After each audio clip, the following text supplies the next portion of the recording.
जय हिंद। आज के इस वीडियो में हम कक्षा 10वीं के इतिहास के दूसरे अध्याय समाजवाद एवं साम्यवाद से संबंधित सभी मुख्य तथ्य को देखेंगे, जो कि आपके परीक्षा के दृष्टिकोण से महत्वपूर्ण होने वाला है।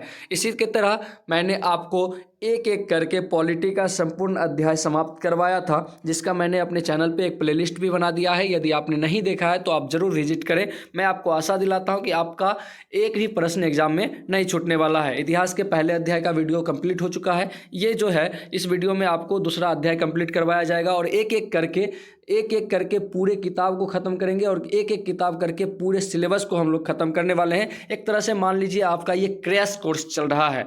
आप जुड़े रहिएगा हमारे साथ। आपके 10वीं के बोर्ड परीक्षा की तैयारी एकदम जोर शोर से होगा, ठीक है। जैसा कि आपको पता होगा कि आपके परीक्षा की तिथि जो है वो 17 फरवरी से घटा करके अब 14 फरवरी कर दिया गया है, जिसका रूटीन का वीडियो मैंने अपलोड कर दिया है। यदि आपने नहीं देखा है तो आप उस वीडियो को भी जरूर देख लेंगे, ठीक है। समझते हैं, चलिए बिना समय गवाए हुए हम चैप्टर को समझते हैं। आपके परीक्षा की घड़ी नज़दीक है तो हम समय की बर्बादी बिल्कुल भी नहीं करेंगे और एक एक पॉइंट को इतना बारीक से समझेंगे कि आपके परीक्षा में एक भी प्रश्न ना छूटे।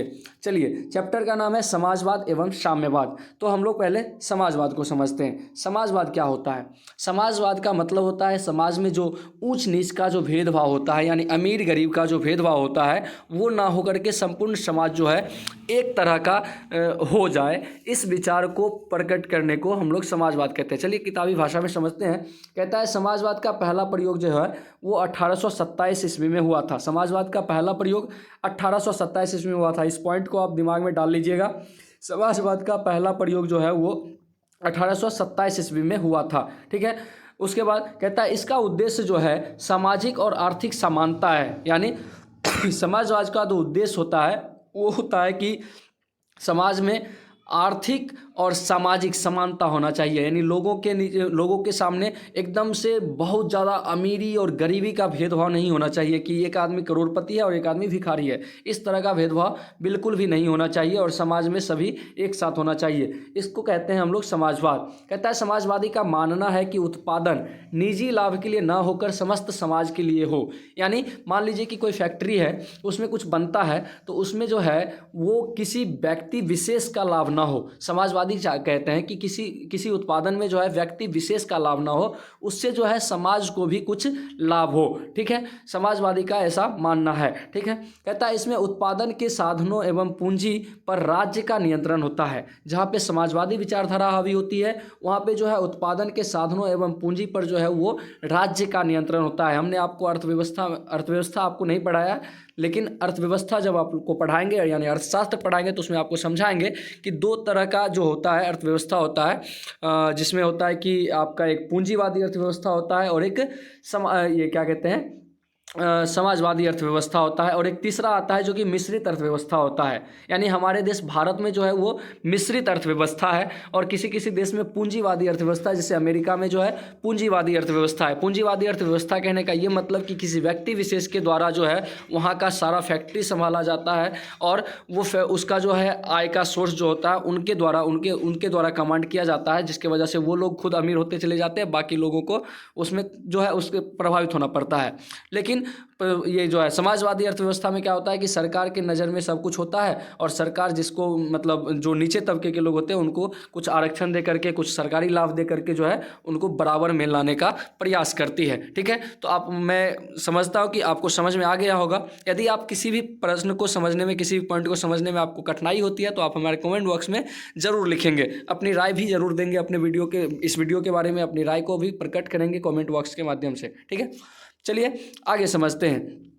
तो कहता है क्या कि इसमें जो है उत्पादन के साधनों एवं पूंजी का नियंत्रण किसके पास होता है? सरकार के पास होता है। समाजवाद में जो है उत्पादन एवं साधनों में पूंजी का नियंत्रण सरकार के पास यानी राज्य का नियंत्रण होता है, ठीक है। इस बात को आप भी ध्यान में रखिएगा। आगे बढ़ते हैं। आगे कहता है कि समाजवाद जो है, समाजवाद को हम लोग दो भाग में बांटते हैं। समाजवाद जो है उसको हम लोग दो भाग में बांटते हैं। एक आता है स्वप्नदर्शी समाजवाद और दूसरा आता है वैज्ञानिक समाजवाद। ध्यान से समझिएगा, यहाँ पे पॉइंट क्लियर हो जाएगा आपका, कोई दिक्कत वाली बात नहीं है। स्वप्नदर्शी समाजवाद को तीन नाम से जाना जाता है। पहला, एक स्वप्नदर्शी समाजवाद को यूटोपियन समाजवाद भी कहा जाता है। ठीक है, यूटोपियन समाजवाद और स्वप्नदर्शी समाजवाद एक ही होता है। इसी को हम लोग कार्ल मार्क्स से पहले का समाजवाद कहते हैं। यानी मूल रूप से समाजवाद के बारे में जागरूकता जो है वो कार्ल मार्क्स साहब ने फैलाया था। इसीलिए कार्ल मार्क्स के पहले जो समाजवाद हुआ उनको कार्ल मार्क्स से पहले का समाजवाद कहते हैं, और कार्ल मार्क्स के समाजवाद के समय जो समाजवाद हुआ उनको साम्यवाद भी कहते हैं, जिनको वैज्ञानिक समाजवाद कहा जाता है। ठीक है, तो स्वप्नदर्शी या यूटोपियन समाजवाद, या फिर इसको कह लें कार्ल मार्क्स से पहले का समाजवाद। इस समाजवाद के प्रमुख चिंतक जो थे वो सेंट साइमन थे, और चार्ल्स फूरिये थे, लुई वला थे, रॉबर्ट ओवन थे, और भी हैं जो कि आपके परीक्षाओं के दृष्टिकोण से ये 3 लोग महत्वपूर्ण हैं, तो आप इनको ध्यान में रखिएगा कि Saint Simon, Charles Fourier, Louis वला, रॉबर्ट ओवन, ये सब जो है वर्ग सामान्य की बात करते हैं। यानी ये यूटोपियन समाजवादी हैं। ठीक है, तो आपको प्रश्न पूछा जाएगा ऑब्जेक्टिव के रूप में कि सेंट साइमन किस समाजवाद के प्रवर्तक हैं, या फिर हो सकता है कि आपको सब्जेक्टिव में पूछ ले कि यूटोपियन समाजवादी के किन्हीं 2-3 चिंतकों का नाम बताएं, तो आप इनमें से लिख सकते हैं। ठीक है, आगे एक इंपॉर्टेंट क्वेश्चन आता है जो कि आपके ऑब्जेक्टिव में पूछा जा सकता है। इंग्लैंड में समाजवाद का जनक रॉबर्ट ओवन था। इंग्लैंड में समाजवाद का जनक कौन था? रॉबर्ट ओवन था। दिमाग में एकदम डाल लें, जैसे कहते हैं ना दिमाग में बत्ती डाल लें। ठीक है, तो बत्ती की तरह दिमाग में डाल लें। इंग्लैंड में समाजवाद का जनक कौन था? रॉबर्ट ओवन था। आपकी परीक्षा में प्रश्न हो सकता है, इंपॉर्टेंट प्रश्न है। इसके बाद दूसरा पार्ट होता है समाजवाद का साम्यवाद, जिसको हम लोग वैज्ञानिक समाजवाद कहते हैं, और इसके जो प्रमुख प्रतिपादक जो हैं वो कार्ल मार्क्स हैं। इनके चिंतक कौन है? कार्ल मार्क्स हैं। कार्ल मार्क्स का जन्म 1848 में हुआ था। इनकी मृत्यु जो है 1883 ईस्वी में हुई थी। ठीक है, इसीलिए कार्ल मार्क्स के ब्रैकेट में हमने लिख दिया 1818 से 1883। ठीक है, आगे बढ़ते हैं। कार्ल मार्क्स बहुत ही इंपॉर्टेंट टॉपिक आ जाता है। कार्ल मार्क्स से संबंधित एक ना एक प्रश्न आपके परीक्षाओं में निश्चित रूप से पूछा जाएगा। इसके टॉपिक को आप ध्यान से पढ़ लीजिएगा। ठीक है, कार्ल मार्क्स का जन्म जो है जर्मनी में हुआ था। जर्मनी में इनका जन्म जो है 1818 ईस्वी में हुआ था। ठीक है, इनके पिता का नाम हेनरिक था।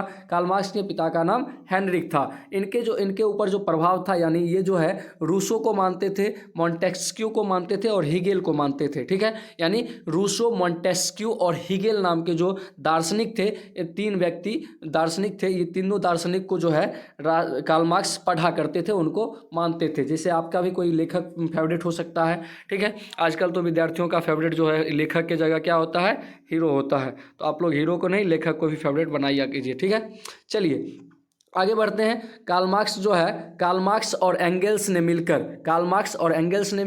1848 ईस्वी में कम्युनिस्ट मैनिफेस्टो प्रकाशित किया था। ठीक है, क्वेश्चन पूछेगा कार्ल मार्क्स ने किसके साथ मिलकर कम्युनिस्ट मैनिफेस्टो प्रकाशित किया था? तो एंगेल्स के साथ मिलकर के। कब प्रकाशित किया था? 1848 ईस्वी में। इस बात को आप ध्यान में रखिएगा। आगे एक सबसे इंपॉर्टेंट पॉइंट आता है जो कि बोर्ड परीक्षा में हर एक बार पूछा जाता है। दास कैपिटल की रचना किसने की थी? कार्ल मार्क्स ने की थी। दास कैपिटल की रचना किसने की थी? कार्ल मार्क्स ने की थी। इस बात को आप दिमाग में बैठा लीजिएगा, 1 नंबर का क्वेश्चन रहेगा ही रहेगा। दास कैपिटल से संबंधित क्वेश्चन निश्चित रूप से पूछा जाता है। दास कैपिटल की रचना कार्ल मार्क्स ने की थी, और इसको जो है दास कैपिटल को समाजवादियों का बाइबिल कहा जाता है। आप इस बात को दिमाग में रख लीजिएगा कि दास कैपिटल को समाजवादियों का बाइबिल कहा जाता है, और इसकी रचना कार्ल मार्क्स ने की थी। दोनों बात आप ध्यान में रखिएगा। आगे बढ़ते हैं। कार्ल मार्क्स का एक कथन था, श्रमिकों को सिवाय उनकी बेड़ियों के कुछ भी खोने को नहीं है, दुनिया के श्रमिकों एक हो। इस तरह का बात जो है कौन बोला था? कार्ल मार्क्स ने बोला था। ठीक है, कार्ल मार्क्स ने बोला था। आपको प्रश्न पूछा जा सकता है कि श्रमिकों को सिवाय उनकी बेड़ियों के खोने को कुछ भी नहीं है, यह कथन किसका है? तो यह कथन कार्ल मार्क्स का है। और यहाँ पे दूसरा पॉइंट है, दुनिया के श्रमिकों एक हो का नारा किसने दिया था? कार्ल मार्क्स ने दिया था। ठीक है, कार्ल मार्क्स का ऐसा मानना था कि मानव इतिहास वर्ग जो है वो संघर्ष, मानव का इतिहास जो है वर्ग संघर्ष का इतिहास है। मानव इतिहास जो है क्या है? वर्ग संघर्ष का इतिहास है। ऐसा मान्यता किसका था? कार्ल मार्क्स का था। इतिहास की आर्थिक व्याख्या कौन किया था? कार्ल मार्क्स ने किया था। मेन टॉपिक जो है, मेन पॉइंट जो है वही मैं आपको कवर करवा रहा हूँ, ताकि समय का बचत हो और आपके परीक्षा में एक भी प्रश्न ना छूटे। ठीक है, इसीलिए मैं थोड़ा तेज भी बोल रहा हूँ। यदि आपको दिक्कतें आती होंगी तो आप जो है आप हमारे कमेंट बॉक्स में लिखेंगे कि हम थोड़ा धीरे भी बोल सकते हैं। ठीक है, ऐसा नहीं है कि हम थोड़ा एक्सप्रेस वे में ही बोलेंगे, ऐसा कोई ज़रूरी नहीं है। ठीक है, हम आपके समय की बचत के लिए हम जो है थोड़ा सा तेज पढ़ते हैं या तेज बोलते हैं। ठीक है, तो कार्ल मार्क्स का मान्यता था कि मानव इतिहास वर्ग संघर्ष का इतिहास है। ठीक है, आगे करते हैं। कहता है इतिहास की आर्थिक व्याख्या कौन किया था? कार्ल मार्क्स ने किया था। हमने बताया अभी आपको। कहते हैं ऐतिहासिक प्रक्रिया के अंत में कार्ल मार्क्स का ऐसा मानना था कि ऐतिहासिक प्रक्रिया के अंत में वर्ग विहीन समाज की स्थापना होगी और राज्य विलुप्त हो जाएंगे। तो कार्ल मार्क्स से संबंधित ये मुख्य पॉइंट थे जो कि आपको दिमाग में रखना है। सबसे पहले उनका जन्म, उनका जन्म स्थान, उनके पिता का नाम, उनके ऊपर किनका प्रभाव था, रूसो, मोंटेस्क्यू और हीगेल का। और उन्होंने जो है 1848 ईस्वी में कम्युनिस्ट मैनिफेस्टो प्रकाशित किया था एंगल्स के साथ मिलकर के। कार्ल मार्क्स के द्वारा लिखा गया पुस्तक दास कैपिटल है और दास कैपिटल को समाजवादियों का बाइबिल कहा जाता है। कार्ल मार्क्स ने कहा था कि श्रमिकों को सिवाय बेड़ियों के उनके पास खोने को कुछ भी नहीं है। और कार्ल मार्क्स ने ही कहा था कि दुनिया के श्रमिकों एक हो। ठीक है, इस सब बात को आप ध्यान में एकदम से बैठा लीजिएगा। आगे बढ़ते हैं। मार्क्सवाद का प्रसार, यानी मार्क्सवाद का जो विचार था, मार्क्स का जो विचार था, कार्ल मार्क्स का जो विचार था, उसका प्रसार यानी प्रचार कैसे हुआ, बढ़ा कैसे दूर तक। ठीक है, तो कहता है लंदन में 1864 ईस्वी में मार्क्स के प्रयास से सर्वप्रथम इंटरनेशनल यहाँ पे इंटरनेशनल लेबर यूनियन या कुछ ऐसा होना चाहिए, आपकी किताब में थोड़ा सा एक पॉइंट मिसिंग है, थोड़ा सा हम भी बोल रहे हैं, यहाँ पे थोड़ा सा मिसटाइप हो गया है, आप इस बात को देख लीजिएगा। ठीक है, 1864 ईस्वी में लंदन में कार्ल मार्क्स ने स्थापना किया और इस सम्मेलन में इन्होंने नारा दिया था कि अधिकार के बिना कर्तव्य नहीं और कर्तव्य के बिना अधिकार नहीं। ये भी मेन पॉइंट है, आप ध्यान में रख लीजिएगा। आपको पूछा जा सकता है किसने कहा था, अधिकार के बिना कर्तव्य नहीं और कर्तव्य के बिना अधिकार नहीं, ये भी कार्ल मार्क्स ने कहा था। कार्ल मार्क्स का अभी तक मैंने आपको 3 नारा बताया। पहला, दुनिया के श्रमिकों एक हो। दूसरा, अधिकार के बिना कर्तव्य नहीं, कर्तव्य के बिना अधिकार नहीं। और तीसरा, श्रमिकों के पास सिवाय बेड़ियों को खोने के उनके पास कुछ भी नहीं है। ठीक है, और दूसरा अंतर्राष्ट्रीय संघ, द्वितीय अंतर्राष्ट्रीय संघ, यहाँ पे इंटरनेशनल जो है ये प्रथम अंतर्राष्ट्रीय संघ होना चाहिए था। यहाँ पे जो है प्रथम अंतर्राष्ट्रीय संघ होना चाहिए था। प्रथम अंतर्राष्ट्रीय संघ का स्थापना 1864 ईस्वी में लंदन में कार्ल मार्क्स के प्रयास से किया गया। द्वितीय अंतर्राष्ट्रीय संघ जो है 1889 ईस्वी में पेरिस में किया गया था। द्वितीय अंतर्राष्ट्रीय संघ का स्थापना कहाँ किया गया था, 1889 ईस्वी में पेरिस में किया गया था। और यहाँ से एक इम्पोर्टेंट क्वेश्चन आपका बनता है कि इसी सम्मेलन में यह निर्णय लिया गया था कि 1 मई को जो है मजदूर दिवस मनाया जाएगा। आप जानते होंगे कि 1 मई को हमारे देश में मजदूर दिवस, देश में ही नहीं दुनिया में मनाया जाता है। 1 मई को जो है मजदूर दिवस मनाया जाता है और इसका घोषणा जो है द्वितीय अंतर्राष्ट्रीय संघ 1889 में किया गया, जो कि पेरिस में हुआ था। आगे बढ़ते हैं, चलिए आगे कहते हैं कि रूस में जो है 2 तरह की क्रांति हुई। रूस में 2 क्रांति हुई। ठीक है, रूस में 2 क्रांति हुई। कौन कौन सा, एक 1905 की क्रांति जिसमें जारशाही का अंत नहीं हुआ। जारशाही मतलब राजा का जो राजशाही शासन था उसका अंत नहीं हुआ। 1905 का जो क्रांति हुआ था उसका उद्देश्य प्राप्त नहीं हुआ, यानी एक तरह से कह सकते हैं ये जो है असफल रहा। फिर हुआ 1917 में क्रांति, और 1917 में जो क्रांति हुआ वो भी 2 क्रांति हुआ, एक फरवरी में हुआ था और एक अक्टूबर में हुआ था। फरवरी में जो क्रांति हुआ उनको मोन्सेविक क्रांति कहते हैं और अक्टूबर में जो हुआ उसको बोल्शेविक क्रांति कहते हैं। और आपका जो है बोल्शेविक क्रांति यहाँ पे ज़्यादा इंपॉर्टेंट हो जाता है। क्या हुआ था इसमें, फरवरी में जो क्रांति हुआ था मोन्सेविक क्रांति, इसमें जो है इसका परिणाम क्या निकला कि जारशाही का अंत हुआ, यानी राजा जो है यहाँ पे निपट लिया। उसके बाद अक्टूबर की क्रांति जिसको हम बोल्शेविक क्रांति कहते हैं, इसका परिणाम हुआ कि सत्ता जो है बोल्शेविकों के हाथ में आ गई। पहला क्रांति यानी फरवरी में जो हुआ राजा टपक लिया। दूसरा जो क्रांति है वो अक्टूबर में हुआ जिसमें राजा नहीं था, तो राजा किसका बना, बोल्शेविकों का राजा बना। बोल्शेविक वहाँ का एक जाति था तो उनका राजा बना। ठीक है, जनजाति, सॉरी बोला गया, जाति होना चाहिए था। ठीक है, आगे 1917 की बोल्शेविक क्रांति के कारण क्या थे। 1917 में मैंने आपको बताया 2 क्रांति हुआ, एक मेंशेविक जो कि फरवरी में हुआ था, दूसरा बोल्शेविक जो कि अक्टूबर में हुआ था, जिसको अक्टूबर क्रांति के नाम से भी जानते हैं। तो बोल्शेविक क्रांति का क्या कारण था, तो इसका जो है राजनीतिक कारण क्या था, निरंकुश एवं अत्याचारी शासन। राजा जो था वो निरंकुश था, अत्याचारी था। अत्याचार और निरंकुशता जो है किसी को भी रहने नहीं देता है। ठीक है, यहाँ इसीलिए राजा का विरोध हुआ। दूसरा, रूसीकरण की नीति। रूसीकरण की नीति कहने का क्या मतलब है कि रूस जो था, रूस का जो एक नीति रहा है कि वो जिस देश को अपने कब्जे में लाता था, जिस देश को भी वो जीतता था, वो उसको अपने कब्जे में रखते हुए साथ ही साथ ये करता था कि उस पर अपना संस्कृति, अपना भाषा, सब कुछ अपना जो है थोप देता था, उसका जो है अपना पहचान खत्म कर देता था। इसको रूसीकरण की नीति कहते हैं। ठीक है, आगे राजनीतिक दलों का उदय हुआ, उसके बाद नागरिक एवं राजनीतिक स्वतंत्रता का अभाव हुआ, ठीक है। यानी नागरिक जो है वहाँ का नागरिक और राजनीतिक स्वतंत्रता, यानी राजा के द्वारा जो है नागरिक को भी स्वतंत्र नहीं छोड़ा जाता था और राजनीतिक दलों को भी स्वतंत्र नहीं छोड़ा जाता था, इसलिए भी एक ये भी कारण था। उसके बाद 1905 की क्रांति का प्रभाव पड़ा और उसमें जो है खूनी रविवार, जिसको हम लोग लाल रविवार, 9 जनवरी को हम लोग खूनी रविवार या लाल रविवार के नाम से जानते हैं। ऐसा आप जो है आपके किताब में कहानी दिया होगा, खूनी रविवार और लाल रविवार क्या है, इससे संबंधित आपको एक प्रश्न निश्चित रूप से पूछा जाता है, खूनी रविवार और लाल रविवार क्या है, ठीक है। तो खूनी रविवार क्या था कि 9 जनवरी के दिन जो है कुछ लोग जो है राजा के किला की तरफ बढ़े थे, रोटी दो का नारा लगाते हुए, ठीक है। रोटी दो का नारा लगाते हुए बढ़े थे, मतलब लोग भूखे मर रहे थे, तो राजा से आग्रह करने गए कि रोटी दो, ठीक है। उसका विरोध करने लगे तो राजा ने क्या किया, रोटी देने के बदला गोली दे दिया। मतलब वहाँ पे जो है अंधाधुंध फायरिंग हुई, एक तरह से कह सकते हैं जैसे हमारे देश में भारत में जालियांवाला बाग हत्याकांड हुआ था, एक तरह से आप उसका कंपेरिजन इससे कर सकते हैं। 9 जनवरी को जो है खूनी रविवार हुआ था, जिसको हम लोग खूनी रविवार के नाम से जानते हैं, जहाँ पे क्या हुआ था, रोटी दे के नारा लगाते हुए लोगों के ऊपर गोलियां चलाई गई थी, ठीक है। आप लोग कहानी उस पे पढ़ लीजिएगा थोड़ा सा, हम आगे भी बताएंगे, ठीक है। तो 1905 में जो खूनी रविवार हुआ था उसका भी प्रभाव पड़ा था। उसके बाद प्रथम विश्व युद्ध में रूस की पराजय हो गई, रूस जो है प्रथम विश्व युद्ध में हार गया था, इसका भी एक कारण था। जार निकोलस द्वितीय और जरीना की भूमिका, जार निकोलस द्वितीय और जरीना ने जो है वो जो है बोल्शेविक क्रांति में सहयोग भी किया था। क्रांति के समय जो है जार निकोलस द्वितीय ही राजा था, ठीक है। जार था, जार मतलब होता है राजा, ठीक है।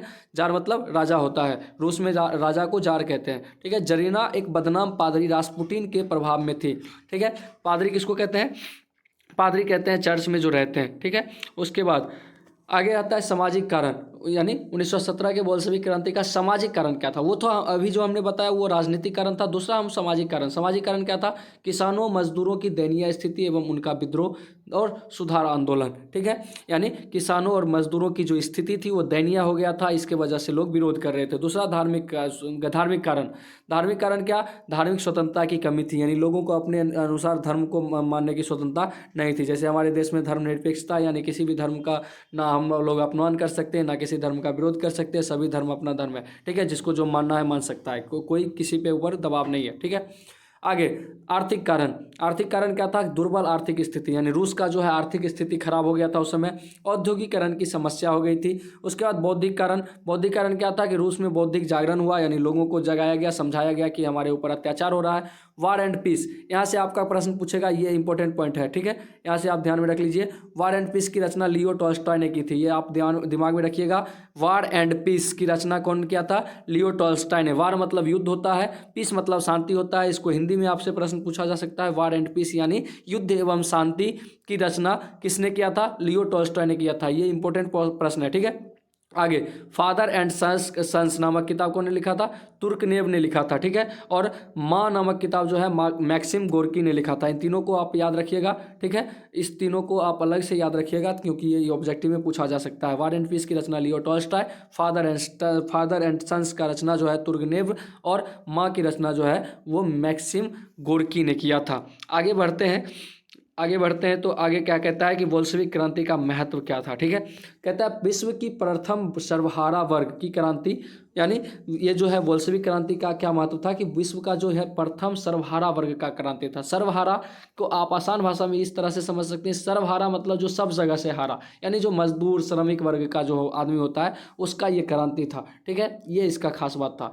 प्रथम साम्यवादी सरकार की रूस में स्थापना क्रांति के परिणाम, ठीक है। यानी हम लोग आप पढ़ेंगे कि रूस पर इस क्रांति का क्या प्रभाव पड़ा था और विश्व पर क्या प्रभाव पड़ा था। तो देखते हैं रूस पे क्या प्रभाव पड़ा था। रूस पर जो है स्वेच्छाचारी जारशाही का अंत हुआ, यानी राजा का मनमानी खत्म हुआ। सर्वहारा वर्ग के अधिनायक की स्थापना हुई, यानी सर्वहारा वर्ग जो सब जगह से हारा हुआ था उसको भी अब सम्मान मिलने लगा। नई प्रशासनिक व्यवस्था की स्थापना की गई, ठीक है, यानी प्रशासन का व्यवस्था सुधारा गया। नई सामाजिक आर्थिक व्यवस्था बनी। धर्मनिरपेक्ष राज्य की स्थापना हुई जो कि हमारा देश पहले से है। रूसीकरण की नीति का परित्यागी हुआ। ठीक है, परित्यागी हुआ मतलब क्या, परित्याग क्या हुआ, रूसीकरण की नीति हमने समझाया आपको कि रूस जो है सभी देश को अपना करके अपना सब कुछ थोप देता था, इसका जो है परित्याग हुआ किससे, बोल्शेविक क्रांति से। चलिए, इसका जो है तो रूस पर ये सब प्रभाव पड़ा। विश्व पर क्या प्रभाव पड़ा, विश्व पर जो प्रभाव पड़ा वो पूंजीवादी राष्ट्रों में आर्थिक सुधार का प्रयास हुआ। ठीक है, पूंजीवादी राष्ट्रों में, जहाँ पे पूंजीवादी व्यवस्था था, यानी जो है अरबपति करोड़पति बन रहे थे और बाकी जो लोग भिखारी बन रहे थे, उसमें जो है आर्थिक सुधार हुआ। सर्वहारा वर्ग के सम्मान में वृद्धि हुई, ये तो रूस में भी हुआ। साम्यवादी सरकारों की स्थापना हुई। राष्ट्रवाद को प्रोत्साहन मिला। साम्राज्यवाद के पतन की प्रक्रिया तेज हुई। साम्राज्यवाद मतलब राजाओं का अंत होना शुरू हो गया और नई शक्ति संतुलन बनाई गई। ठीक है, ये विश्व पर प्रभाव पड़ा। आपसे प्रश्न दीर्घोत्तरीय में इस तरह का पूछा जा सकता है। अब देखिए, हम लोग पढ़ेंगे लेनिन के बारे में। लेनिन जो है आपके चैप्टर का मेन कैरेक्टर है, मुख्य हीरो जो कह सकते हैं आप। एक कार्ल मार्क्स जो था वो भी मुख्य हीरो था, और लेनिन भी, किसी किसी फिल्म में 2-3 हीरो होता है, उस तरह का फिल्म है ये, समझ लीजिए। तो लेनिन के बारे में पढ़ेंगे। लेनिन का जो है पूरा नाम व्लादिमीर इवानोविच लेनिन था, ये उतना इंपॉर्टेंट नहीं है आपके लिए। लेनिन का पूरा नाम व्लादिमीर इवानोविच लेनिन था, ये आप सिर्फ जानकारी के लिए रखिए। इनका जन्म जो है 10 अप्रैल 1870 ईस्वी को सिम्ब्रस्क गांव में हुआ था। ठीक है, और ये जो है बोल्शेविक क्रांति के प्रणेता थे, ये इंपॉर्टेंट है। बोल्शेविक क्रांति के प्रणेता कौन थे, लेनिन थे। ठीक है, इनका जन्म जो है 10 अप्रैल 1870 ईस्वी में सिम्ब्रस्क गांव में हुआ था। ठीक है, ट्रोट्स्की के सहयोग से केरेंस्की की सरकार का तख्ता पलट कर दिया था। किसने, लेनिन ने। लेनिन जो है ट्रोट्स्की के सहयोग से केरेंस्की सरकार का तख्ता पलट कर दिया था, केरेंस्की सरकार को गिरा दिया था। केरेंस्की बोल्शेविक दल का नेता था। यहाँ से एक और ऑब्जेक्टिव क्वेश्चन, केरेंस्की जो था वो बोल्शेविक दल का नेता था। अप्रैल थीसिस में लेनिन के बोल्शेविक दल के उद्देश्य और कार्यक्रम निर्दिष्ट किए गए हैं, जिनमें भूमि, शांति और रोटी की व्यवस्था करना प्रमुख था। अप्रैल थीसिस जो है लेनिन के द्वारा प्रकाशित किया गया था, यानी एक अप्रैल थीसिस जो है एक तरह का, जैसे सरकार जो घोषणा करता है उस तरह का एक था। उसमें जो है लेनिन जो है बोल्शेविक दल के उद्देश्य और कार्यक्रम निर्दिष्ट किए थे, जिसमें कहा गया था कि जनता को भूमि, शांति और रोटी की व्यवस्था किया जाएगा जनता के लिए। ठीक है, ये जो है था। आगे बढ़ते हैं, लेनिन का काम। लेनिन का जो है देश में क्या काम हुआ था, यानी आंतरिक व्यवस्था पे क्या काम किया था। उसके बाद हम लोग विदेशी नीति भी पढ़ेंगे लेनिन का। पहले हम लोग उसके देश में क्या काम था वो पढ़ लेते हैं। लेनिन जो है युद्ध की समाप्ति, यानी समझिए यहाँ पे कहता है कि रूस और जर्मनी के बीच जो है 1918 में ब्रेस्ट-लिटोव्स्क की संधि हुई। रूस और जर्मनी के बीच 1918 ईस्वी में वो ब्रेस्ट-लिटोव्स्क की संधि हुई। क्वेश्चन यहाँ से पूछा जा सकता है ऑब्जेक्टिव में आपको कि ब्रेस्ट-लिटोव्स्क की संधि कब हुई थी, 1918 में हुई। किन दो देशों के बीच हुई थी, तो रूस और जर्मनी के बीच हुई थी। ठीक है, रूस और जर्मनी के बीच युद्ध समाप्त हुआ और उनके बीच जो है ब्रेस्ट-लिटोव्स्क की संधि हुई थी, रूस और जर्मनी के बीच। चलिए आगे, प्रतिक्रांति का दमन, यानी लेनिन ने चेका नामक पुलिस दस्ता का गठन किया। क्वेश्चन पूछेगा, बार बार पूछता है, चेका क्या है। चेका एक पुलिस दस्ता था। चेका क्या था, चेका एक पुलिस दस्ता था। ऑब्जेक्टिव में निश्चित रूप से पूछता है हर एक साल। चेका क्या था, चेका एक पुलिस दस्ता था जिसका स्थापना जो है लेनिन ने किया था। आगे बढ़ते हैं, आर्थिक व्यवस्था। यहाँ से क्वेश्चन पूछेगा, नई आर्थिक नीति कब लागू किया गया था, 1921 ईस्वी में किसने लागू किया था, लेनिन ने। ये सब इंपॉर्टेंट पॉइंट है, हमने शुरू में बताया लेनिन जो है इस चैप्टर का मुख्य हीरो है। सामाजिक सुधार हुआ, प्रशासनिक सुधार हुआ, नए संविधान का निर्माण हुआ और नए संविधान के निर्माण के तहत कहा गया कि रूसी सोशलिस्ट फेडरल सोवियत रिपब्लिक घोषित किया जाएगा, यानी रूसी सोशलिस्ट फेडरल जो है सोवियत रिपब्लिक घोषित किया जाएगा। ठीक है, बाद में रूस सोवियत संघ बन गया। अभी जो है हम रूस को सोवियत संघ रूस के नाम से जानते हैं। सोवियत संघ यानी रूस जो है पहले क्या करता था, जिस देश को अपनाता था उस पर अपना सब कुछ थोप देता था, लेकिन बाद में कहा गया ऐसा कुछ नहीं होगा। रूस में जो भी देश शामिल होंगे उनको एक संघ के रूप में माना जाएगा, संगठन के रूप में माना जाएगा, यानी रूस जो है एक संघ है, सोवियत संघ कह सकते हैं। ठीक है, सोवियत संघ कहते हैं हम लोग रूस को। ठीक है, अब लेनिन की विदेश नीति, यानी विदेश में क्या क्या काम किया, तो गुप्त संधियों की समाप्ति हुई, राष्ट्रीयता का सिद्धांत बढ़ा और साम्राज्यवाद विरोधी नीति बनाई गई। और क्या कहता है कि कॉमिंटर्न की स्थापना हुई। सभी देशों की समाजवादी पार्टियों का एक संघ जो होता है उसको कॉमिंटर्न कहते हैं। ठीक है, आगे समझिएगा। इससे पहले मैंने आपको इंपॉर्टेंट पॉइंट बता दिया आपको कि आपसे पूछेगा नई आर्थिक व्यवस्था कब लागू किया गया था, 1921 ईस्वी में हुआ था। ब्रेस्ट-लिटोव्स्क की संधि 1918 ईस्वी में था। चेका पुलिस संगठन है जो कि लेनिन ने लागू करवाया था, बनाया था। ठीक है, ये 3 पॉइंट मुख्य था आपके लिए। अब आगे बढ़ते हैं।